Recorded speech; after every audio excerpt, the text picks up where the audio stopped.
Hey, good morning, YouTube. It's March 10th, about, I think it's about 8 o'clock. The clock's just changed, so it's, I don't recall the time at the moment, I guess that's what I should say, but it's about 8 a.m. I thought I'd bring you guys along while I do the animals, and we'll see if any, excuse me, I'm waiting to see if Cupid comes back today, so keep an eye out for him as well. I know, chill.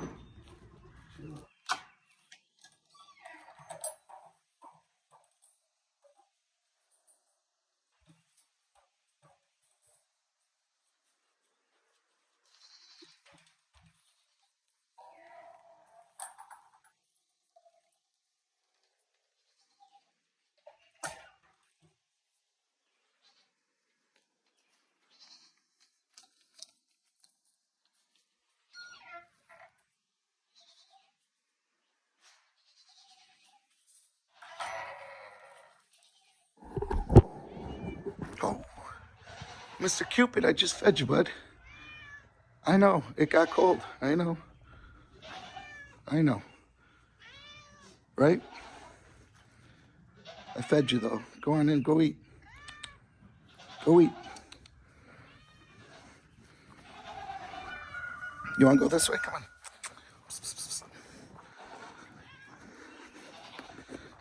Cupid has a way to get into his little area if he wants to when it's locked. But he likes us to let him in. Go on, bud, I already fed you. There you go.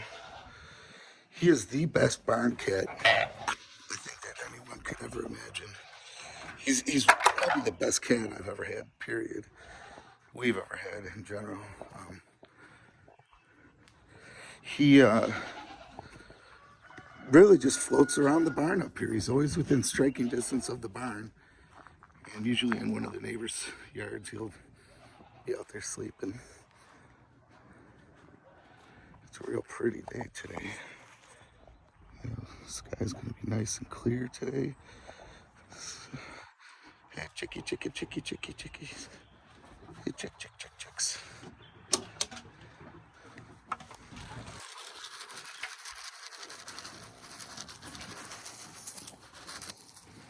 So, that one that just ran out right there on the far left is Brittany. The all black one is Speedy 2. Rooster's Rooster. I thought this one we named Donald Trump with its butt in the air, the orange colored one, but I can't recall. And then the two white ones who we just call, usually crazy white hens, because that's what they are. Crazy white hens. But what's nice is right now all of them are laying, so we're getting 4 or 5 eggs every day. And as our flock gets back up to size, we'll get back up to be like about a dozen or so a day. It's just a beautiful morning already. Let's go over and see the goats. So this is our new buck. His name is Thriller. He's a good looking buck. He's a little rough looking right now. He needs to be trimmed up and stuff, but he mated right away when we got him with Cinnamon. We see him mate with Tansy. So we'll just keep it going. We're gonna just keep him as long as it takes. Whereas in the past, they gave up the buck prior to being 100% sure they were pregnant. I'm gonna get him some hay.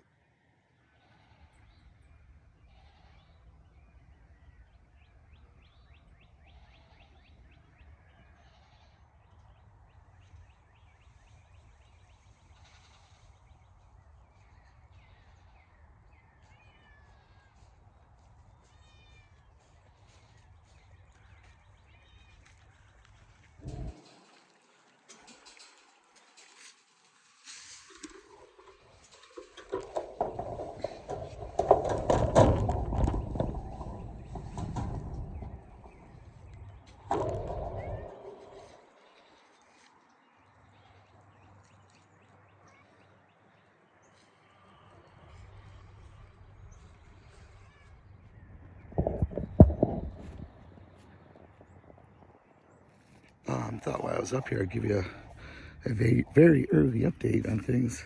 Julia's got quite a bit of garlic already. These were actually planted last year, and she harvested what she could, and these must have been bulbs that multiplied off of and she didn't get. But I can tell there's gonna be some really nice garlic. You can see it. Hey, on me. Some of the stalks out of them are pretty thick already. So it looks like we're gonna have at least one more day of below freezing temperatures. And I bet you that's probably the last of it. We have got Cupid out here. Nice, beautiful sunrise. All right, I gotta take some hay back to Mr. Thriller. I thought I could give you guys a little update on what happened with our goats, and stand right in the sun there like that. We had two. It started with this buck that Trouble had. Trouble had both a doe and a buck, and we decided to keep the buck and let him impregnate the other females. And we saw many mating sessions and everything, and we're like, he's a year old. He's mating with these girls. We should be good to go. We've had one buck as young as 6 months get does pregnant, so we figured at a year he would be mature enough, but he wasn't. We end up not getting any goats off of him, and we had him fixed. The next goat we bought was not proven, but he was older, and similar circumstances. He just wasn't mature enough to get the girls pregnant. He was doing the deed and what have you, but it wasn't enough to get the girls pregnant. Literally just covered in hay. So we thought we had pregnant goats, and we didn't. And again, we got rid of him, we sold him.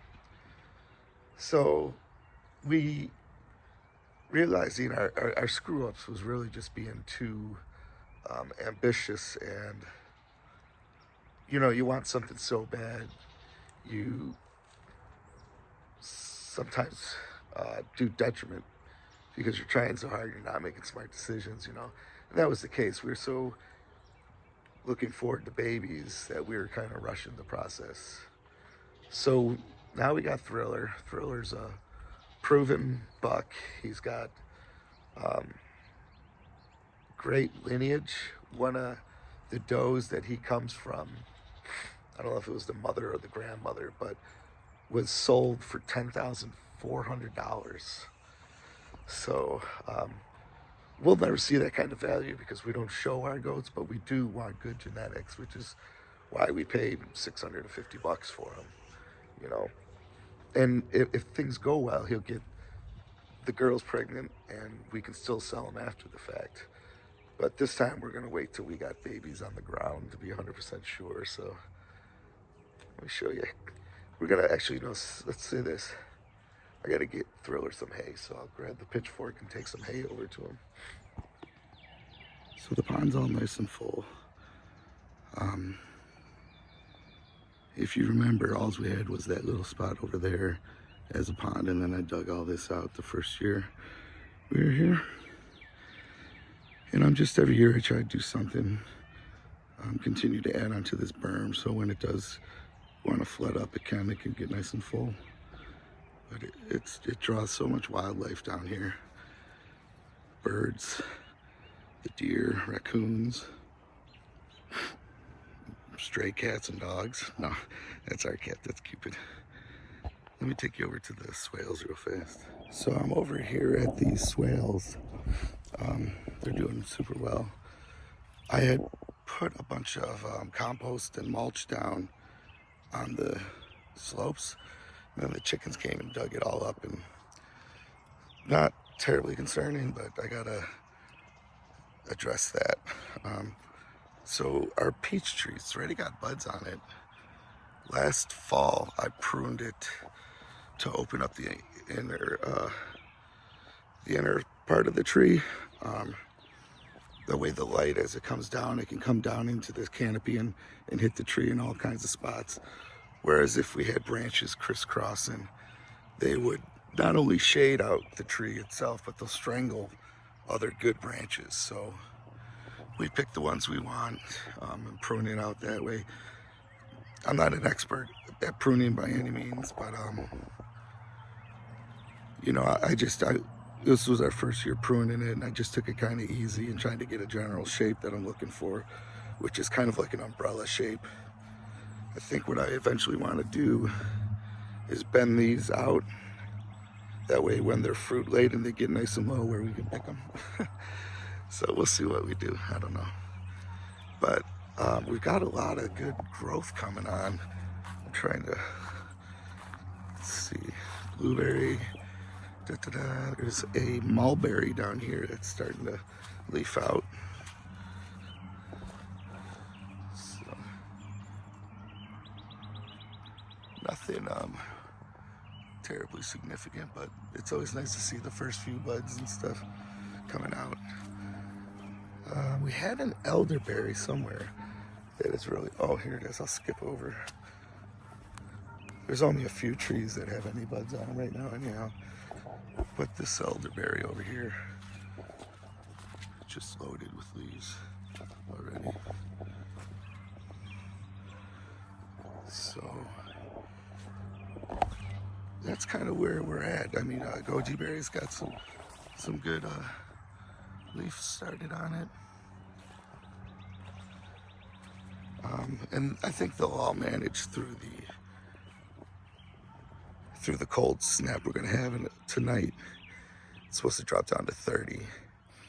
So, but I think they'll be all right. It'll only be a few hours at that. Once the sun comes up, everything will get above freezing. It should be cherry. So, all right, I'm gonna go put these videos together and post it. Hope you folks are having a good day. Thanks for watching.